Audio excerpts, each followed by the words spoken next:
ఇవాళ రాష్ట్రంలో ఎన్నికల యుద్ధం మొదలైంది.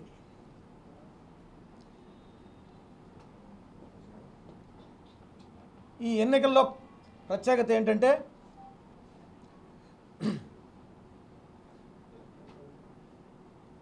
కడుపు నిండిన వాళ్ళకి కాలే కడుపులకు మధ్య జరిగేటువంటి ఒక యుద్ధం. సంపన్న వర్గాలకు, మైనారిటీ సంపన్న వర్గాలకు, కొద్దిమంది సంపన్న వర్గాలకు మెజారిటీ 95%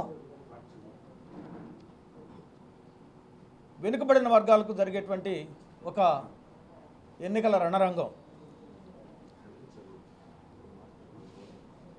పెత్తందారీ వ్యవస్థకు ఈ వ్యవస్థలో మార్పు రావాలి, అందరికీ సమాన అవకాశాలు రావాలన్నటువంటి సమసమాజ మానవతావాదులకు మధ్య జరుగుతున్నటువంటి ఒక ఎన్నికల యుద్ధం. ఇవాళ జగన్మోహన్ రెడ్డి గారు ఈ అసమాజ సమాజాన్ని ప్రక్షాళన చేయాలని,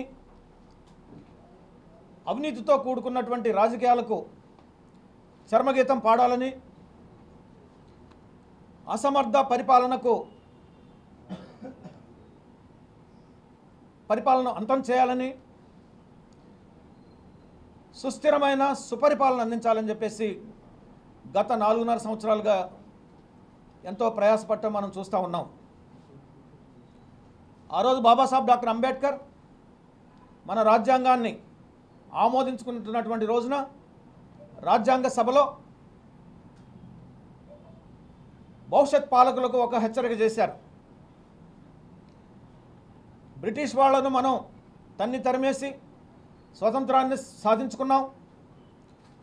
ఈ రాజ్యాంగాన్ని మనం ఇవాళ ఆమోదింపజేసుకుంటా ఉన్నాం. ఈ స్వతంత్రం ద్వారా, ఈ రాజ్యాంగం ద్వారా రాజకీయ సమానత్వాన్ని సాధించాం. ఒక మనిషి, ఒక ఓటు, ఒక విలువ అనేది సాధించాం. అయితే సామాజిక, ఆర్థిక రంగాల్లో, విద్యా రంగంలో, ఇంకా అనేక రంగాల్లో అసమానతలు కనిపిస్తూ ఉన్నాయి. ఈ అసమానతలు కనుక ఈ విధంగా కొనసాగితే గుర్తుంచుకోండి, ఈ అసమానతల వల్ల, ఈ దోపిడీ దౌర్జన్యం వల్ల ఏ అణగారిన ప్రజలు బాధపడుతున్నారో, ఇబ్బందులు పడుతున్నారో వాళ్ళందరూ కూడా తిరుగుబాటు చేసే రోజు వస్తుంది. ఆ రోజున మనం కష్టపడి సంపాదించుకున్నటువంటి స్వతంత్రం పోగొట్టుకుంటాం, చేజార్చుకుంటాం. ఈ ప్రజాస్వామ్య వ్యవస్థలు కుప్పకూలిపోతాయని చెప్పేసి ఆ రోజు బాబాసాహెబ్ డాక్టర్ అంబేద్కర్ 1949లోనే ఆయన హెచ్చరిక చేశారు.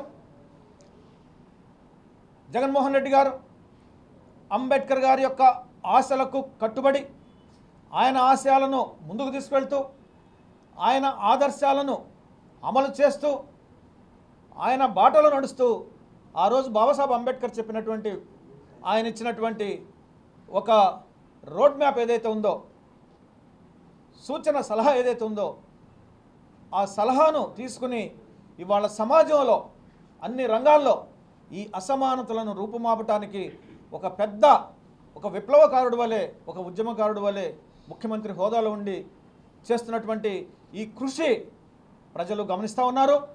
ఇది నేను అంటున్నాను, ఇది ఒక మహాయజ్ఞం అంటూ ఉన్నా. ఈ నిచ్చెన మెట్ల కుల వ్యవస్థలో, ఈ నిటారుగా ఉన్నటువంటి ఈ కుల వ్యవస్థలో ధనిక వర్గాలు పైన, వెనుకబడిన వర్గాలు కింద ఉండి అనేక ఇబ్బందులకు గురవుతున్నటువంటి ఈ నిట్టనలు సమాజాన్ని సమాంతర సమాజంగా, సమసమాజంగా నిర్మించాలని జగన్మోహన్ రెడ్డి గారు చేస్తున్నటువంటి ప్రయత్నం ఏదైతే ఉందో, అది బాబాసాహెబ్ డాక్టర్ అంబేద్కర్ చూపినటువంటి బాటలో ముందుకు వెళుతున్నారని చెప్పేసి నేను స్పష్టంగా ఈ సందర్భంగా నేను తెలియజేస్తా ఉన్నాను.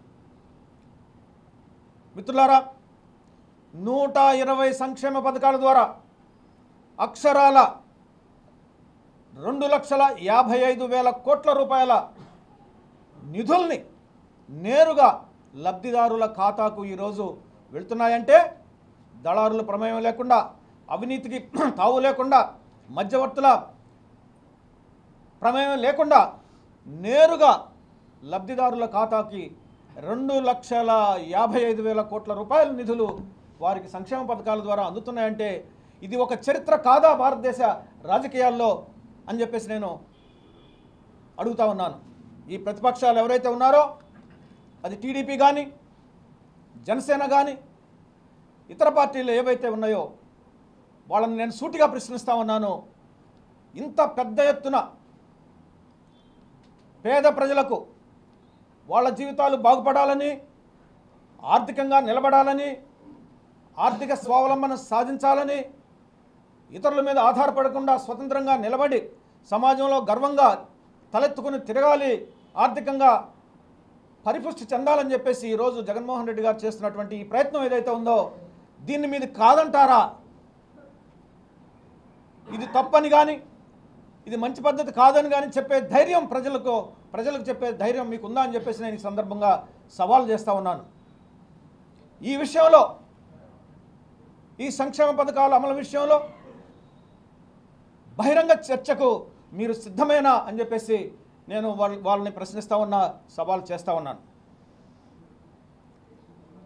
మనిషికి కావాల్సింది ఆత్మగౌరవం. ఆత్మగౌరవం ఎక్కడి నుంచి వస్తుంది? తనకు ఒక ఇల్లు ఉన్నప్పుడు, తనకు ఒక ఉద్యోగం ఉన్నప్పుడు, తనకు ఆర్థికంగా నిలబడినప్పుడు, విద్య వైద్య సౌకర్యాలు అందుతున్నప్పుడు వాళ్ళ ఆత్మగౌరవం నిలబడుతుంది. ఇవాళ విద్య విషయంలో కానీ, వైద్యం విషయంలో కానీ, గృహ నిర్మాణం విషయంలో కానీ అన్ని రకాలుగా ఆదుకుంటున్నటువంటి ప్రభుత్వం జగనన్న ప్రభుత్వం కాదా అని చెప్పేసి ఈ ప్రతిపక్షాలను నేను నిలదీస్తూ ఉన్నాను. 33 లక్షల ఇళ్ల పట్టాలు ఇచ్చినటువంటి ఘనత జగనన్న ప్రభుత్వానికి. 22 లక్షల ఇళ్లను నిర్మిస్తున్నటువంటి ఘనత కూడా జగనన్న ప్రభుత్వాన్ని అని చెప్పేసి ఈ సందర్భంగా నేను తెలియజేస్తా ఉన్నాను. పేదవాడి కల ఇల్లు అనేది ఆత్మగౌరవానికి సూచన, ఆత్మాభిమానానికి అది ఒక ప్రతీక, ఆత్మగౌరవానికి ప్రతిబింబం. అది కనీస అవసరం. అలాంటి అవసరాన్ని తీరుస్తున్నటువంటి ఆనాడు రాజశేఖర రెడ్డి గారు ఇందిరమ్మ ఇల్లు నిర్మిస్తే లక్షలాది మందికి ఆయన గృహాలు కల్పిస్తే ఈరోజు జగనన్న లక్షలాది మంది ప్రజలకు ఇళ్ల నిర్మాణం చేపట్టి పెద్ద ఎత్తున అదొక మహా ఉద్యమంలాగా ముందుకు తీసుకువెళ్తున్నారు. ఈ విషయంలో ఎవరైనా ప్రతిపక్షాలు ఎవరైతే ఇవాళ విమర్శిస్తూ ఉన్నారో ఈ విషయంలో మీరు బహిరంగ చర్చకు సిద్ధమేనని చెప్పేసి నేను సవాల్ విసురుతా ఉన్నాను. ఇక విద్య విషయానికి వస్తే ఇవాళ డబ్బున్న వాళ్ళు, ధనిక వర్గాలు అంతర్జాతీయ స్థాయిలో కార్పొరేటు స్కూల్స్లో పిల్లలను చదివించుకుంటూ ఇంగ్లీష్ మీడియంలో వాళ్ళని విదేశాలకు పంపిస్తూ మంచి డిగ్రీలు వాళ్ళ చేతికిస్తూ నాణ్యమైన మెరుగైన ఉపాధికి సంబంధించినటువంటి కోర్సులు వాళ్ళని చదివిస్తూ ఉంటే పేద విద్యార్థులు, మెజారిటీ పేద విద్యార్థులు, పేద కుటుంబాలకు చెందినటువంటి విద్యార్థులు తెలుగు మీడియంలో చదివిన చదువుకి ఉద్యోగానికి సంబంధం లేకుండా కోర్సులు చేస్తూ నిరుద్యోగులుగా మారుతున్నటువంటి ఈ సందర్భంలో పేద విద్యార్థులకు కూడా కార్పొరేట్ స్థాయిలో విద్యను అందించాలనేటువంటి ఒక ఉక్కు సంకల్పంతో నాడు నేడు అనే కార్యక్రమం ద్వారా 2,500 కోట్ల రూపాయల నిధులను వెచ్చించి సర్కారు బడులన్నింటిని కూడా కార్పొరేట్ స్థాయిలో తీర్చిదిద్దినటువంటి ఘనత జగనన్న ప్రభుత్వానికి. ఇంగ్లీష్ మీడియం ద్వారా అంతర్జాతీయ ప్రమాణాలతో కూడినటువంటి సిలబస్ ఇస్తూ బైజూస్ అనేటువంటి ఒక వ్యవస్థతోటి ఒప్పందం కుదుర్చుకుని, ఒక సంస్థతోటి ఒప్పందం కుదుర్చుకుని అంతర్జాతీయ స్థాయిలో విద్యా ప్రమాణాలు పేద విద్యార్థులకు, గ్రామీణ పేద విద్యార్థులకు కూడా అందాలి. అప్పుడే వాళ్ళ జీవితాలు బాగుపడతాయి, అప్పుడే వాళ్ళ జీవితంలో పైకొస్తారు, ఉన్నత స్థితికి వెళ్తారని చెప్పేసి ఒక గొప్ప సంకల్పంతో ఇవాళ పెద్ద ఎత్తున విద్యా వ్యవస్థలను ప్రక్షాళన చేసి విద్యా సంస్కరణను తీసుకుని వచ్చి అనేక పథకాల ద్వారా, అది అమ్మఒడి పథకమే కానీ మరొక పథకమే కానీ, ఈ అనేక పథకాల ద్వారా నాణ్యమైన మెరుగైన సాంకేతిక విద్య, అంతర్జాతీయ ప్రమాణాలతో కూడినటువంటి విద్యను పేద ప్రజలకు అందిస్తున్నటువంటి ఈ ప్రభుత్వాన్ని విమర్శించే హక్కు మీకు ఎక్కడదని చెప్పేసి నేను ప్రతిపక్షాలని సవాల్ చేస్తూ ఉన్నాను. ఈ విషయంలో కూడా బహిరంగ చర్చకు సిద్ధమేనని చెప్పేసి నేను వారిని అడుగుతా ఉన్నా. మనందరికీ తెలుసు, 60 సంవత్సరాలు దాటిన వృద్ధులకి ఇవాళ ఆదరించేటువంటి దిక్కు లేదు. తల్లిదండ్రులు వృద్ధుల్ని ఆదరించేటువంటి పరిస్థితులు ఎక్కడా కనిపించినటువంటి ఈ యొక్క సమాజంలో వృద్ధులను ఆదుకుంటున్నటువంటి ఘనత కూడా జగనన్న ప్రభుత్వాన్ని. నెలకు 3,000 రూపాయలు ఇచ్చి వారిని ఆదుకుంటా ఉన్నారు. మరలా ప్రభుత్వం వస్తుంది, తప్పకుండా ఈ పెన్షన్లని పెంచడానికి, ఈ పెన్షన్లను పెంచి పేద ప్రజలను మరింత ఆదుకోవటానికి, మరింత చేయూతనివ్వటానికి, వాళ్ళకు ఆసరాగా నిలబడటానికి వాళ్ళ జగనన్న ప్రభుత్వం సిద్ధంగా ఉందని నేను మీ అందరికీ తెలియజేస్తా ఉన్నాను. నిన్న ఏలూరు సభలో ఈ విషయాన్ని ముఖ్యమంత్రి గారు ప్రకటించడం, ప్రజలందరూ కూడా ఆయన్ను జయజయలు పలుకటం మనం చూస్తూ ఉన్నాం. ఎస్సీ, ఎస్టీ, బీసీ మైనారిటీల చెందినటువంటి పేద ప్రజలకు 45 సంవత్సరాలు దాటినటువంటి వారికి సంవత్సరానికి 18,750 రూపాయలు ఇచ్చి ఆదుకోవటం కూడా ఇది ఒక చారిత్రాత్మక విషయంగా నేను భావిస్తూ ఉన్నాను. ఈ డ్వాక్రా మహిళలకు వస్తే, డ్వాక్రా మహిళలను అన్ని ప్రభుత్వాలు ఏ విధంగా వాడుకుంటున్నారో మీకు తెలుసు. ఎలక్షన్లకు వాడుకుంటారు, సభలకు వాడుకుంటారు, వాళ్ళని ఒక వస్తువుల ఒక సాధనాలాగా వాడుకుంటూ ఉంటారు. అన్ని ప్రభుత్వాలు కూడా మనం చూస్తూ ఉన్నాం. కానీ చిత్తశుద్ధితో వాళ్ళ కళ్ళల్లో వెలుగు నింపాలని, వాళ్ళ జీవితాలు నిలబెట్టాలని, వాళ్ళని ఆర్థికంగా నిలబెట్టాలని వాళ్ళ మీద ఉన్నటువంటి ఒక గొప్ప రుణభారం ఏదైతే ఉందో, అక్షరాల 2,500 కోట్ల రుణభారాన్ని విడతల వారీగా మాఫీ చేసినటువంటి ఘనత కూడా జగనన్న ప్రభుత్వాన్ని కాదా అని చెప్పేసి నేను ఇవాళ ప్రతిపక్షాలని అడుగుతా ఉన్నాను. ఈ విషయంలో మీరు చర్చకు సిద్ధమేనని చెప్పేసి నేను సవాల్ చేస్తూ ఉన్నా.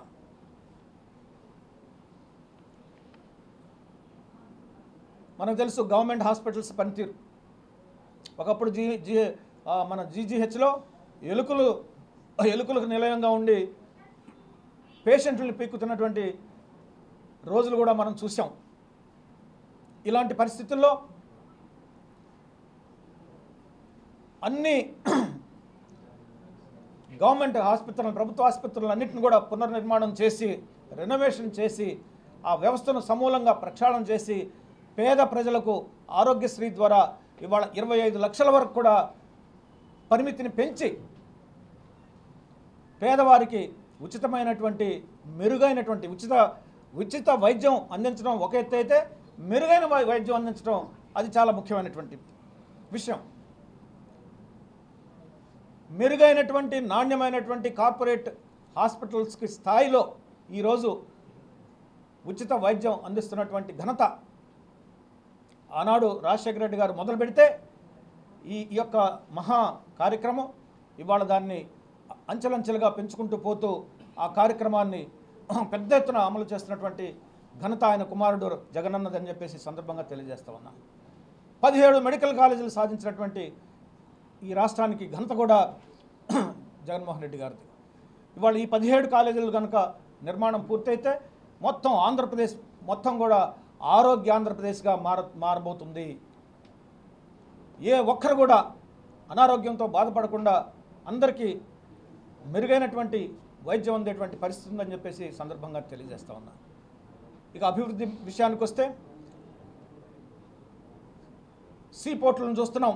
ఇప్పటి నుంచో రామాయపట్నం పోర్టు గురించి నా చిన్నప్పటి నుంచి వింటా ఉన్నాను. రామాయపట్నం వస్తుంది, రామాయపట్నం పోర్టు వస్తుంది, రామాయపట్నం పోర్టు వస్తుందని చెప్పేసి. ఇవాళ కళ్ళారా చూస్తున్నాం, రామాయపట్నం పోర్టులో శరవేగంగా పనులు జరుగుతూ ఉన్నాయి. మచిలీపట్నం పోర్టులో శరవేగంగా పనులు జరుగుతూ ఉన్నాయి. భోగాపురం ఎయిర్పోర్ట్లు శరవేగంగా పనులు జరుగుతున్నాయి. త్వరలోనే దాన్ని మనం ప్రారంభించుకోబోతా ఉన్నాం. కోస్టల్ కారిడార్ పనులన్నీ కూడా శరవేగంతో ముందుకు వెళ్తూ ఉన్నాయి. ఒక పక్క అభివృద్ధి మరొక పక్క సంక్షేమం. ఈ రెండు కూడా రెండు కళ్ళుగా భావించి, రెండు చక్రాలుగా భావించి జగనన్న ప్రభుత్వం ముందుకు తీసుకువెళ్తుంటే ప్రజలందరూ కూడా మెజారిటీ ప్రజలందరూ కూడా మళ్ళా జగన్మోహన్ రెడ్డి గారు ముఖ్యమంత్రి కావాలి, ఈ రాష్ట్రం బాగుపడాలి, మా బతుకులు బాగుపడాలని చెప్పేసి ఎదురు చూస్తున్నటువంటి ఈ సమయంలో ప్రతిపక్షాలు చేస్తున్నటువంటి విమర్శ ఏదైతే ఉందో, మేము అధికారంలోకి వస్తే ఇది చేస్తామని చెప్పలేని స్థితిలో ఉన్నారు ఇవాళ ప్రతిపక్ష. వాళ్ళ ఒకే ఎజెండా జగన్ ప్రభుత్వానికి రాకూడదు, ఆయన ముఖ్యమంత్రి కాకూడదు, అంతే తప్ప మేము ప్రభుత్వంలోకి వస్తే ఇదిగో ఇది చేస్తాము అని చెప్పేసి నిర్దిష్టంగా చెప్పేటువంటి వాళ్ళకి ఆ సమయం లేదు, ఆ ఉద్దేశం లేదు, అంకిత భావం లేదు. అసలు పేద ప్రజలు వాళ్ళ ఎజెండాలో ఎక్కడున్నారని చెప్పేసి నేను ప్రశ్నిస్తూ ఉన్నా. ఇవాళ జగనన్న ప్రభుత్వం పేదల పక్షపాతి ప్రభుత్వం కాదా అని చెప్పేసి నేను ప్రశ్నిస్తూ ఉన్నా. పేదల పక్షాన నిలబడి పేదల పక్షాన అన్ని రంగాల్లో ఆశ్రయిస్తున్నటువంటి ప్రభుత్వం జగనన్న ప్రభుత్వం కాదా అని చెప్పేసి నేను తెలియజేస్తూ ఉన్నా. ప్రతిపక్షాలు కేవలం ఆయన అధికారం నుంచి దిగాలి, ఆ గద్దెలో మేము కూర్చోవాలి, మా జేబులు నింపుకోవాలి, మా ఆస్తులు పెంచుకోవాలి, దాచుకోవాలి, రాజ్యాధికారాన్ని అడ్డం పెట్టుకుని అధికారాన్ని నిలబెట్టుకోవడానికి అడ్డగోలుగా డబ్బులు సంపాదించుకోవాలనేటువంటి ఒకే ఒక యావ తప్ప నిర్దిష్టంగా ఈ రాష్ట్రానికి మేము ఇది చేస్తామని చెప్పేటువంటి, ముఖ్యంగా పేద ప్రజలకు ఇదిగో మేము ఇది చేస్తామని చెప్పేటువంటి ఆ యొక్క చిత్తశుద్ధి లేనటువంటి ప్రతిపక్షాలని చిత్తుగా ఓడించేటువంటి సమయం ఆసన్నమైందని చెప్పేసి కూడా ఈ సందర్భంగా నేను తెలియజేస్తా ఉన్నా. ఈ పేద వర్గాలకు పెత్తందారీ వ్యవస్థకు మధ్య జరుగుతున్నటువంటి ఈ పోరాటంలో అంతిమ విజయం ప్రజలదే అని చెప్పేసి కూడా ఈ సందర్భంగా నేను తెలియజేస్తా ఉన్నాను. ప్రజాస్వామ్య వ్యవస్థలని నిలబెట్టి, ప్రజాస్వామ్య వ్యవస్థలని బలపరిచి, ప్రజాస్వామ్య వ్యవస్థలను సుస్థిరపరిచి ప్రజల యొద్దకు పరిపాలన తీసుకెళ్లినటువంటి ఘనత జగన్మోహన్ రెడ్డి గారిది కాదా అని చెప్పేసి కూడా నేను ప్రతిపక్షాలని సవాల్ చేస్తూ ఉన్నా. సచివాలయ వ్యవస్థ ద్వారా ప్రతి పౌరుడికి కూడా అన్ని సౌకర్యాలు, అన్ని సేవలు కూడా వాళ్ళ గుమ్మం దగ్గరకు తీసుకుని వెళ్ళి, వాళ్ళ వాకిటి దగ్గరకు తీసుకుని వెళ్ళి అందించేటువంటి ప్రభుత్వాన్ని ఇవాళ ప్రజలందరూ కూడా ఆమోదించి మరలా ఇలాంటి ప్రభుత్వం వస్తే తప్ప మాకు ఈ సేవలు అందవు అని చెప్పేసి వాళ్ళకు ఒక కంగారు, భయం కూడా ఉంది. ఎక్కడ ఈ ప్రభుత్వాలు పొరపాటున వస్తే, ప్రతిపక్షాలు అధికారానికి వస్తే మా సంక్షేమ పథకాలు పోతాయేమో, మా పొట్ట కొడతారేమో, మా కడుపులు కొడతారేమో, మళ్ళీ మేము రోడ్డు మీద పడాల్సి వస్తుందేమో, మళ్ళీ మేము ఇబ్బందులు పడాల్సి వస్తుందేమో అని చెప్పేసి కొంతమంది భయపడతా ఉన్నారు. నేను వాళ్ళందరికీ ఒకటే విజ్ఞప్తి చేస్తున్నా, అలాంటి భయాలు అవసరం లేదు. మళ్ళా జగనన్న ప్రభుత్వం వస్తుంది, మీ పక్షాన నిలబడుతుంది, మీకోసం పోరాడుతుంది, మీకోసం తెగిస్తుంది, మీకోసం పనిచేస్తుంది, మీకోసం ప్రభుత్వ నిధులన్నింటిని కూడా మీకోసం ఖర్చు పెట్టి మీ జీవితాల్లో వెలుగు నింపి మిమ్మల్ని ఆర్థికంగా, రాజకీయంగా, సామాజికంగా అన్ని రంగాల్లో నిలబెట్టి ఆత్మగౌరవంతో మిమ్మల్ని ముందుకు తీసుకెళ్తుందని చెప్పేసి వారందరికీ కూడా నేను హామీ ఇస్తూ ఉన్నాను, ధైర్యాన్ని చెప్తా ఉన్నా. మిత్రులారా, ఈ జరగబోయే ఎన్నికల రణరంగంలో అంతిమ విజయం నీతి న్యాయాన్ని, ధర్మాన్ని తప్ప అధర్మం ఓడిపోతుంది, అన్యాయం ఓడిపోతుంది, అవినీతి ఓడిపోతుంది అని చెప్పేసి ఈ సందర్భంగా నేను తెలియజేస్తాను. నేను ఎక్కడ కూడా వ్యక్తిగత విమర్శలకు వెళ్ళటం లేదు, విధానపరమైనటువంటి విషయాల మీద నేను మాట్లాడదలుచుకున్నాను. ఇప్పుడు చెప్పినటువంటి ఈ పథకాలు కానీ, ఈ ప్రభుత్వ పనితీరు కానీ, ప్రభుత్వ విధి విధానాలు కానీ, ఈ ప్రభుత్వం చేస్తున్నటువంటి ఈ యొక్క సంక్షేమ కార్యక్రమాలు కానీ, వీటి మీద ప్రజల దగ్గరకు మనం వెళ్ళి రచ్చబండలో కూర్చుని మనం చర్చించుకుందాం, దానికి మేము ఎప్పుడు కూడా సిద్ధం అని చెప్పేసి ఈ సందర్భంగా తెలియజేస్తూ, సిద్ధం ఎన్నికలకు వైఎస్ఆర్సీపీ సిద్ధం, ఎన్నికలకు జగనన్న సిద్ధం, ప్రజలకు సేవ చేయడానికి జగనన్న సిద్ధంగా ఉన్నాడు, ప్రజలకు సేవను కొనసాగించడానికి, ఇంకా మెరుగైన సేవలు అందించడానికి జగనన్న ప్రభుత్వం సిద్ధంగా ఉంది. ఈ వ్యవస్థను ప్రక్షాళన చేసి, ఈ వ్యవస్థలో సమూలమైనటువంటి మార్పులు తీసుకొచ్చి ఈ నిట్ట నిలువు సమాజాన్ని సమాజంగా, సమాంతర సమాజంగా మార్చడానికి, బాబాసాహెబ్ అంబేద్కర్ అన్నటువంటి కళల్ని నిజం చేయడానికి ఈ జగనన్న ప్రభుత్వం సిద్ధమని తెలియజేస్తూ, ప్రతి ఒక్క పేదవాడు, ప్రతి ఒక్క మధ్యతరగతి వాడు, ప్రతి ఒక్క మరి అట్టడుగు ప్రజలు ఎవరైనా కానీ ఇవాళ జగనన్న ప్రభుత్వాన్ని అధికారంలోకి మరొకసారి తీసుకురావాల్సినటువంటి బాధ్యత, గురుతర బాధ్యత మీ మీద ఉంది. లేకపోతే భవిష్యత్తు అంధకారం అవుతుంది, లేకపోతే ఈ రాష్ట్రం మరలా నాశనం అవుతుంది, ఈ రాష్ట్రంలో మనుగడ ఉండదు, పేద ప్రజలు నిలబడటానికి ఆత్మగౌరవంతో తలెత్తుకుని తిరగడానికి అవకాశం ఉండదు. కాబట్టి ఈ యొక్క ఎన్నికల యుద్ధంలో మరలా అందరం స్వచ్ఛందంగా సైనికుల వలె పోరాడి జగనన్న ప్రభుత్వాన్ని మరలా మనం తీసుకుని వచ్చి ఈ రాష్ట్రాన్ని కాపాడుకుందాం, సంక్షేమాన్ని నిలబెట్టుకుందాం, అభివృద్ధిని కొనసాగించుకుందాం. అందుకు జగనన్న సిద్ధంగా ఉన్నాడని చెప్పి తెలియజేస్తూ మేము దశలో తీసుకుంటాం.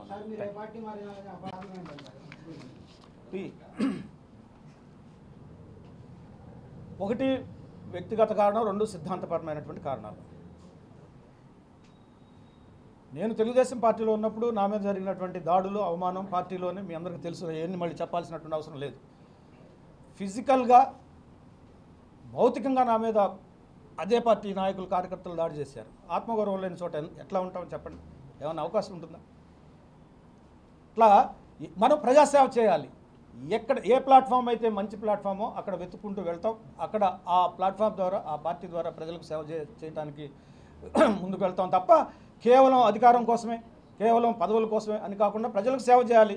మనకు ఎక్కడ అవకాశం ఉంటుందో అక్కడ వెతుక్కుంటూ వెళ్తాం, ప్రజలకు సేవ చేస్తాం. ప్రజాసేవే పరమార్థం. ఇక నేను మొన్న జగన్ గారికి కూడా చెప్పాను, నా జీవితంలో కంఠంలో ప్రాణం ఉన్నంత వరకు మా పిల్లలను కూడా వైఎస్ఆర్సీపీ పార్టీలో కార్యకర్తలాగా మేము సిద్ధం చేస్తాం. భవిష్యత్తులో వాళ్ళ నాయకులుగా తీర్చిదిద్దడానికి వాళ్ళని తయారు చేస్తాం. కడ వరకు కూడా ఈ పార్టీలోనే కొనసాగి ప్రజలకు సేవ చేసేటువంటి భాగ్యాన్ని మీరు అనుగ్రహించినందుకు మీకు ఆ కృతజ్ఞతలు అని చెప్పేసి కూడా నేను తెలియజేయడం.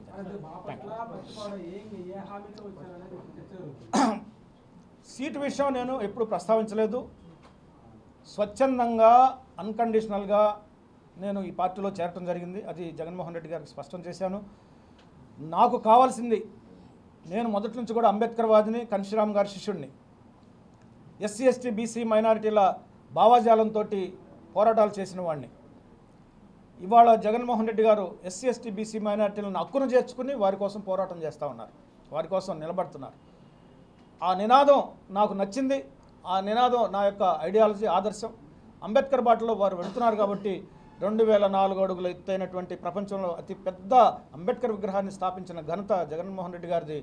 ఆ యొక్క అంబేద్కర్ బాటలో నడుస్తున్నటువంటి ఆయన ప్రభుత్వంలో, ఆయన పార్టీలో ఒక అంబేద్కర్ వాదిగా, కాన్షీరామ్ గారి శిష్యుడిగా నాకు ఇది సరైనటువంటి ప్లాట్ఫామ్. అందుకే నేను స్వచ్ఛందంగా సేవ చేయడానికి వచ్చానని చెప్పాను తప్ప పోటీ విషయంలో ఎక్కడా నేను అడగలేదు. సీటు గురించి కూడా ఎలాంటి ప్రస్తావన తీసుకున్నాను. నాకు సీట్ల విషయం మాత్రం ఎవరు మాట్లాడలేదు. మీరు చక్కగా పనిచేయండి, ముందుకు వెళ్ళండి, అన్ని అవకాశాలు మీకు కల్పిస్తాం, మీకు అన్ని రకాలుగా చేయూతనిస్తామని చెప్పడం జరిగింది తప్ప పోటీ విషయం మాత్రం ఇంతవరకు ఎక్కడ చర్చ లేదు. మీడియాలో వస్తున్నటువంటి, సరే మీడియా రకరకాలుగా చెప్తూ ఉంటారు, వాటికి మీడియాలో వస్తున్నటువంటి వార్తలకి నాకు ఎలాంటి సంబంధం లేదు. నేను మాత్రం పార్టీలో స్వచ్ఛందంగా అన్కండిషనల్గా ఒక కార్యకర్తలాగా పనిచేయడానికి వచ్చాను. అదేవిధంగా ముందుకు వెళ్తాను.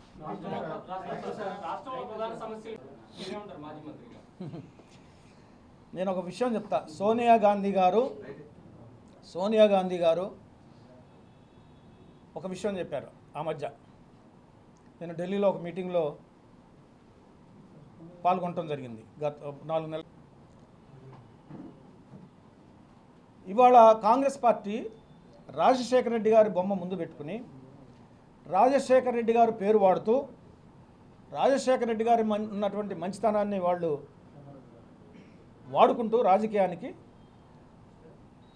రాజశేఖర రెడ్డి గారి బాటలో నడుస్తున్నటువంటి ఆయన ఆశల్ని, ఆదర్శాలను, ఆయన యొక్క విధి విధానాలను ముందుకు తీసుకెళ్తున్నటువంటి జగన్మోహన్ రెడ్డి గారి మీద సొంత చెల్లెల్ని ప్రయోగించడం అనేది అనైతికమని సోనియా గాంధీ గారు స్పష్టంగా చెప్పారు. ఆవిడ అంతరాత్మకు తెలుసు. ఎందుకంటే ఇవాళ కాంగ్రెస్ పార్టీ రాజశేఖర రెడ్డి గారి వల్ల రాజశేఖర రెడ్డి గారి పేరు వాడుతూ ఉంది. రాజశేఖర రెడ్డి గారి పేరు వాడుతా రాజశేఖర రెడ్డి గారి బాటలో నడుస్తున్నటువంటి కుమారుడి మీద వీళ్ళు దాడి చేయటం అనేది ఇది అనైతికం. ఇది ఎవరో ప్రజలు గమనిస్తూ ఉన్నారు. మీరు రాజశేఖర రెడ్డి గారి మాట వాడబాకండి. రాజశేఖర రెడ్డి గారి మాట వాడకుండా మీ యొక్క సొంత ఎజెండాతో ముందుకు రండి. కరెక్టే. అదే రాజశేఖర రెడ్డి గారి యొక్క ఆదర్శాలు, ఆశయాలు, ఆయన పేదలను ఆదుకోవటం అనేది ఆయన ఆశయం. ఆశయాన్ని కొడుకు పెద్ద ఎత్తున ముందుకు తీసుకెళ్తున్నాడు. ఒక పక్క రాజశేఖర రెడ్డి గారి ఆదర్శాలను ముందుకు తీసుకెళ్తున్నటువంటి ప్రభుత్వాన్ని విమర్శించడం, ప్రభుత్వాన్ని వ్యతిరేకంగా పనిచేయడం అనేది దీన్ని ఏమంటారంటే డబుల్ గేమ్ అంటాం, 2 నాలుకల ధోరణి అంటాం. ప్రజలు గమనిస్తున్నారు, ప్రజలు దీన్ని ఆమోదించరు. దీన్ని స్పష్టంగా ఇవాళ జగనన్నకి మెజారిటీ ప్రజల మద్దతు ఉంది.